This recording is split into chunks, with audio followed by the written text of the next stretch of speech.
नमस्कार, 7 बज चुके हैं, वक्त हो गया है मॉर्निंग जी का। मैं हूं आपके साथ पयोधी शशि और मॉर्निंग जी का मतलब आप जानते हैं, सुबह सुबह हम आपको अब तक की हर एक छोटी बड़ी खबर से बाखबर करेंगे पूरी डिटेल में। और मॉर्निंग जी की सबसे पहली और बड़ी खबर यह है कि दिल्ली हिंसा के आरोपी ताहिर हुसैन से दिल्ली पुलिस की क्राइम ब्रांच पूछताछ कर रही है। फिलहाल ताहिर हुसैन जांच में सहयोग नहीं कर रहा, यह जानकारी आई। उसके दोनों मोबाइल भी अभी तक बरामद नहीं हुए।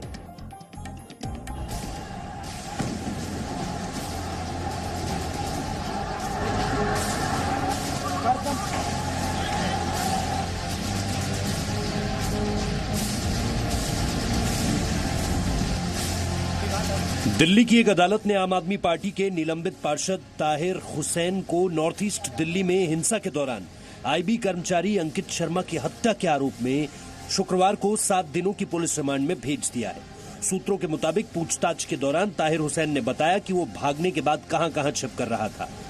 दिल्ली पुलिस ताहिर हुसैन को जल्द ही चांदबाग वाले घर पर भी लेकर जाएगी। सूत्रों के मुताबिक ताहिर हुसैन पत्थरों और पेट्रोल बम के बारे में ठीक से जवाब नहीं दे रहा है। अभी तक ताहिर के दोनों मोबाइल भी बरामद नहीं किए जा सके हैं। ताहिर हुसैन को चांदबाग वाले घर से पत्थर, पेट्रोल बम और खतरनाक गुलेल मिली थी। घर में मिले पत्थर, पेट्रोल बम के बारे में भी ताहिर बताने में आनाकानी कर रहा है। हालांकि रिमांड के दौरान ताहिर हुसैन को इस बात का जवाब देना होगा कि उसके घर की छत पर पत्थर, गुलेल, पेट्रोल बम और एसिड कैसे पहुंचे। ताहिर हुसैन को यह भी बताना होगा कि आईबी कर्मचारी अंकित शर्मा की हत्या के वक्त वो कहां था। दिल्ली पुलिस को ताहिर हुसैन के 2 मोबाइल फोन भी बरामद करने हैं। पुलिस ये भी पता लगाएगी कि दंगों के दौरान ताहिर ने किस किस से बात की और क्या क्या मैसेज किए। दिल्ली पुलिस ताहिर हुसैन से उसके सौतेले भाई शाह आलम के ठिकानों की भी जानकारी मांगेगी। शाह आलम भी दंगे के दौरान ताहिर हुसैन के ही साथ था।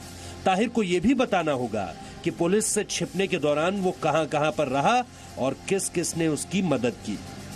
माना जा रहा है कि ताहिर हुसैन पुलिस से बचने के लिए भागने के दौरान मुस्तफाबाद नेहरू विहार में छिप कर रहा।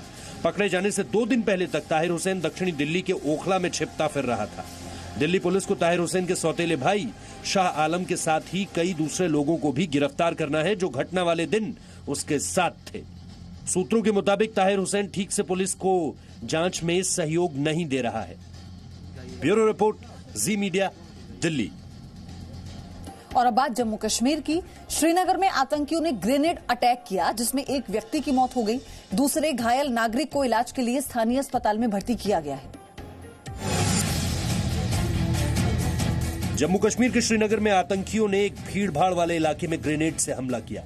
श्रीनगर के निचले इलाके में मौजूद महाराजगंज में आतंकियों ने ग्रेनेड अटैक किया, जिस हमले में एक व्यक्ति की मौत हो गई। इसके अलावा एक स्थानीय नागरिक घायल भी हुआ है, जिसे इलाज के लिए स्थानीय अस्पताल में भर्ती कराया गया है।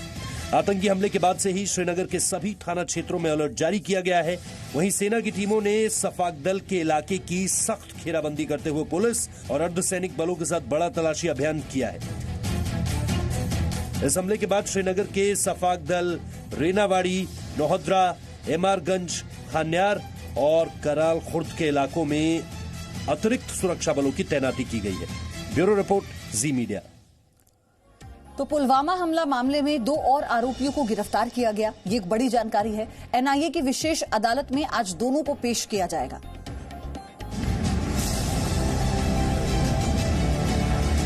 साल भर पहले हुए पुलवामा अटैक मामले में एनआईए ने 2 और आरोपियों को गिरफ्तार किया है, जिनमें से एक ने आईईडी बनाने के लिए केमिकल की ऑनलाइन खरीदारी की थी। एनआईए ने श्रीनगर के बागे मेहताब इलाके से वजीज उल इस्लाम और पुलवामा के हकरीपुरा गांव से मोहम्मद अब्बास राठेर को गिरफ्तार किया। इसके साथ ही पुलवामा मामले में गिरफ्तार किए गए आरोपियों की संख्या 5 हो गई है। इससे पहले एक पिता पुत्री और आत्मघाती बम हमलावर के करीबी को गिरफ्तार किया गया था। शुरुआती पूछताछ में वजीज उल इस्लाम ने खुलासा किया है कि जैश के पाकिस्तानी आतंकियों के निर्देश पर उसने आईईडी बनाने के लिए केमिकल, बैटरी और दूसरी सामग्री खरीदने के लिए अपने ऑनलाइन शॉपिंग अकाउंट का इस्तेमाल किया और पुलवामा हमले की साजिश के तहत वजीज उल इस्लाम ने ये चीजें ऑनलाइन मंगाकर उन्हें खुद जैश के आतंकी तक पहुंचाया था। एनआईए की गिरफ्त में आया मोहम्मद अब्बास राठेर भी जैश के लिए काम करता है। राठेर ने खुलासा किया है कि जब जैश आतंकवादी और आईईडी एक्सपर्ट मोहम्मद उमर कश्मीर पहुंचा था, तब उसने ही उसे अपने घर ठहराया था। इसके अलावा मोहम्मद अब्बास राठेर ने पुलवामा हमले से पहले कई बार जैश के आतंकियों, आत्मघाती बम हमलावर आदिल अहमद डार, समीर अहमद डार और पाकिस्तानी कामरान को भी अपने घर में ठहराया था। मोहम्मद अब्बास राठीर ने आदिल समेत जैश आतंकियों को हकरीपुरा में आरोपी तारिक अहमद और उसकी बेटी इंशा जान के घर में ठहराने में भी मदद की थी। दक्षिण कश्मीर के पुलवामा जिले में पिछले साल आतंकी हमले में सीआरपीएफ के 40 जवान शहीद हुए थे। पुलवामा में 14 फरवरी 2019 को एक आत्मघाती हमलावर ने विस्फोटकों से भरी एक कार सीआरपीएफ के काफिले में घुसाकर विस्फोट कर दिया था। ब्यूरो रिपोर्ट, जी मीडिया।